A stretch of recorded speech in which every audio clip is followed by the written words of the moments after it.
Taste the Daily.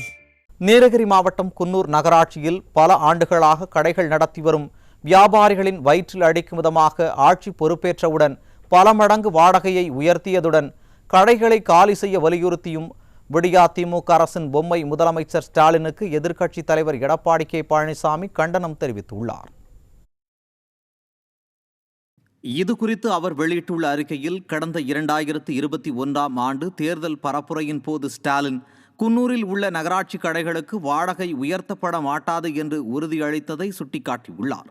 ஆட்சி பொறுப்பேற்றவுடன் எப்படி பொதுமக்களிடம் வாங்கிய புகார் பெட்டியின் சாவியை தொலைத்தாரோ, 4 ஆண்டுகள் முடிந்த நிலையில் சுமார் 20% தேர்தல் வாக்குறுதிகளை கூட நிறைவேற்றவில்லையோ, அதுபோல் குன்னூர் வியாபாரிகளுக்கு அளித்த வாக்குறுதியையும் நிறைவேற்றாததோடு வியாபாரிகளின் கடும் எதிர்ப்பையும் மீறி விடியா திமுக ஸ்டாலின் மாடல் அரசு நகராட்சி கடைகளுக்கு பல மடங்கு வாடகைகளை உயர்த்தியதாக குற்றம் சாட்டினார்.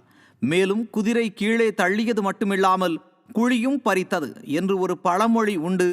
அதுபோல் பல மடங்கு வாடகையை உயர்த்தியது மட்டுமல்லாமல் சுமார் 800 கடைகளையும் இடிக்கப் போவதாக திமுக அரசு அறிவித்துள்ளதை சுட்டிக்காட்டினார். ஏற்கனவே இந்த அரசு பல்வேறு கட்டுப்பாடுகளை விதித்ததால் இந்த ஆண்டு சுற்றுலா பயணிகள் குறைந்த அளவே நீலகிரி மாவட்டத்திற்கு வருகை தந்துள்ளதாக குறிப்பிட்டுள்ள அவர், இதனால் வியாபாரம் பெருமளவு பாதித்த நிலையில் தற்போது வியாபாரம் செய்து வரும் கடைகளும் இடிக்கப்படுவதால் வியாபாரிகளின் வாழ்வாதாரம் பாதிப்படையும் என தெரிவித்தார்.